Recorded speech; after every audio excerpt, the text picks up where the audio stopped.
Mirisnya nasib sang ratu komedi, kembali ke Jakarta Nunung tinggal di kosan.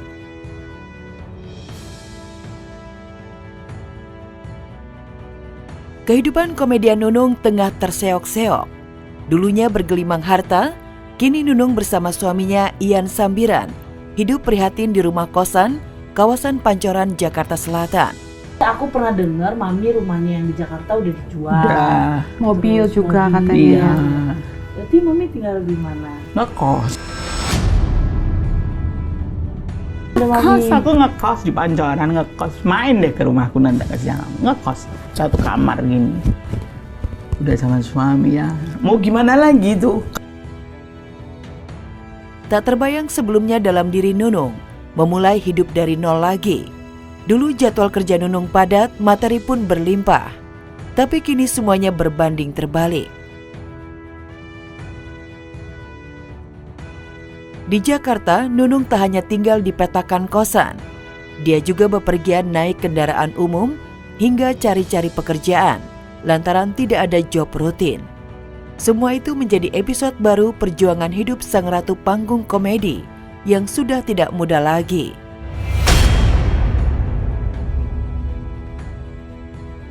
Kondisi ekonomi Nunung sedang tidak baik-baik saja. Rentetan kelam dalam perjalanan hidupnya membuat karirnya sebagai pelawak jadi redup dan perekonomian Nunung terpuruk. Nunung pernah terjerat kasus narkoba jenis sabu hingga harus menjalani penahanan dan rehabilitasi. Imbasnya, tawaran pekerjaan kepada Nunung jadi sirna.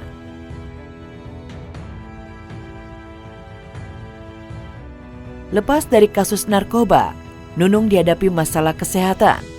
Dia didiagnosa mengidap kanker payudara.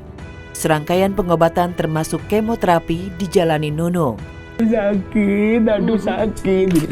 Udah tuh sampai pulang ke rumah tidur guling-guling. Dan kemo itu kan nggak ada obat penangkalnya. Mau painkiller yang begitu hebatnya, yang apalagi nggak mempan. Kemo itu nggak ada obatnya. Emang nggak ada obatnya. Emang harus dirasakan. Memang ya? harus dirasakan. Kemo dihajar, kemo lagi sampai botak habis rambutku.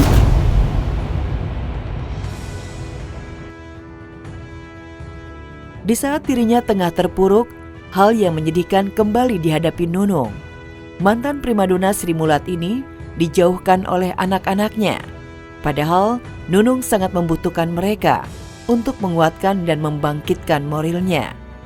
Kok nggak ada ya anakku yang ngabarin aku mas sehat atau apa, kok nggak ada ya, padahal aku sakit loh ya. Semuanya kan.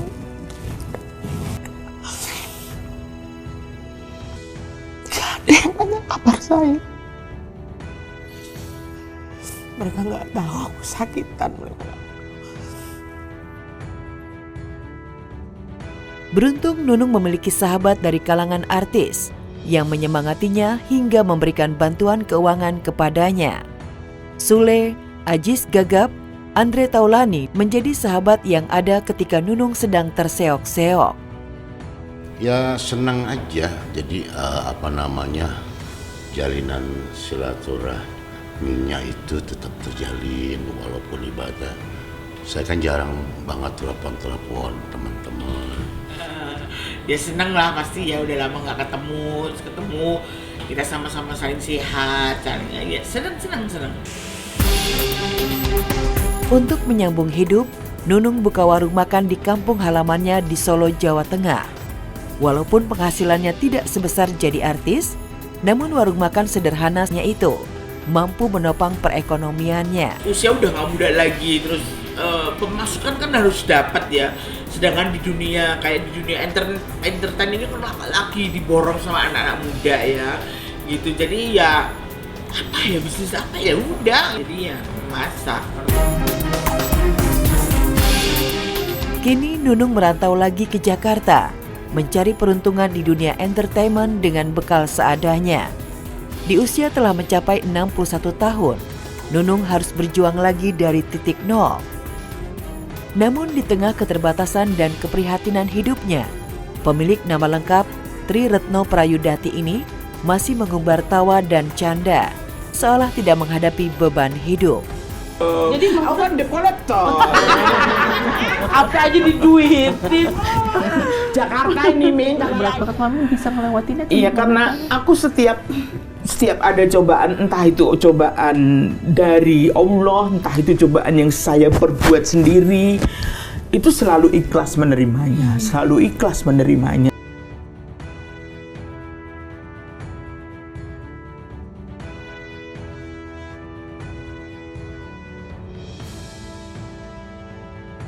Kondisi Hotman Paris memburuk, langsung dilarikan ke Singapura pakai jet pribadi. Pasca jatuh sakit saat sidang melawan seteru abadinya, Rasman Arif Nasution, kondisi kesehatan pengacara kondang Hotman Paris tak kunjung membaik. Baru-baru ini, Hotman langsung dilarikan ke Rumah Sakit Mount Elizabeth, Singapura, menggunakan pesawat jet pribadi. Salam subuh Hotman Paris tanggal 23 Februari jam 5 subuh dari rumah sakit.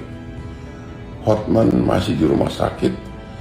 Hotman sejak tanggal 21 karena HB darah, unsur darah dari standar 14 turun menjadi 9,7 sehingga harus dilakukan penambahan darah. Ya, memburuknya kondisi kesehatan Hotman Paris hingga harus terbang ke Singapura menggunakan jet pribadi, memunculkan spekulasi liar. Sakit yang mendera pengacara yang dikenal si manusia 30 miliar itu akibat kelelahan berseteru dengan Rasman. Dan juga terkena tulah leluhur Firdaus Oiwobo. Saya dapat informasi saudara Hotman Paris dibawa ke Singapura. Ya, kita doakan. Ya, ke saya memang melihat orang-orang yang zolim ke saya ini kayaknya dapat bagian satu-satu. Tapi saya tidak pernah mendendam kepada kalian. Biar Allah yang menilai dan memberi balasan. Dan seolah menolak disebut jatuh sakit karena karma, Hotman Paris pun buka suara, menceritakan kronologi awal mula ia sakit, yang ternyata gara-gara kena gigitan hewan berang-berang peliharaannya. Kejadiannya berawal dari tanggal 8 pagi. Saya berenang dengan berang-berang jam 4 subuh, tapi salah satu berang-berang binatang peliharaan saya menggigit tangan saya. Terpuruk sakit tak membuat Hotman Paris melemah. Faktanya, meski sedang dirawat, Hotman tak henti-henti melemparkan genderang perang untuk para seterunya. Sambil pamer biaya rawat inap di rumah sakit Singapura yang mencapai $16.000 Singapura atau setara 190 juta rupiah per malam, yang diklaim Hotman sama dengan gaji dia sehari sebagai pengacara.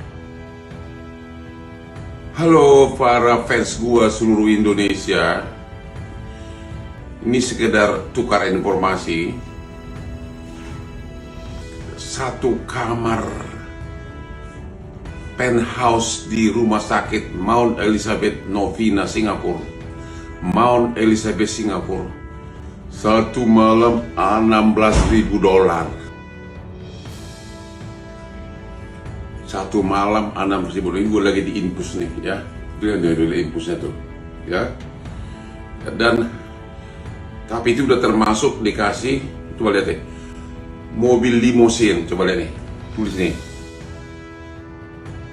Tuh, gue lagi diimpul nih, ya.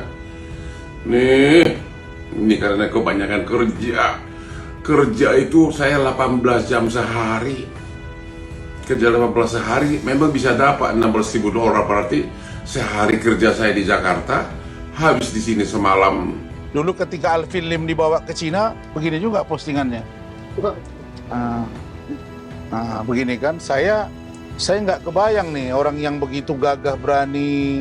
Terus ini dia tunjukin apa ini, limosin service. Ya sudahlah. Cuma satu yang pesan saya, kita sebagai manusia tidak boleh menolak tua. Bukan Hotman Paris namanya jika tidak pamer sehat. Siapapun lawannya, Hotman Paris selalu bikin panas musuh-musuhnya dengan harta. Terbaru, Hotman menantang musuhnya bersaing dengan hartanya mencapai 30 triliun. Malu-maluin lah. Ya memang Hotman itu benar-benar iri semua orang. Musuh-musuh gua iri. Terus saja berusaha mencari kelemahan gua. Tapi semakin kau iri, semakin aku sukses. Ya. Jadi kita ini sekarang bersaing 20T. Bukan 30M. Malu dong kau. Jangan tampil di TikTok dah hanya untuk rumah saya punya 30M katanya. Aku mau bikin garden party. 30 miliar itu tahu nggak sih, di Kelapa Gading juga ada ratusan rumah 30M. Di Kelapa Gading itu rumah cuma 200 meter juga 30M. Ya, kalau di kampung sana 30M memang bisa seluas istana. Jadi kalau kita sudah merasa diri tua, jangan perbanyak musuh, hilangkan dendam, mendekatlah ke diri Tuhan supaya ada bekal untuk mati. Karena syarat mati bukan sakit, syarat mati tidak tua, mati ya mati.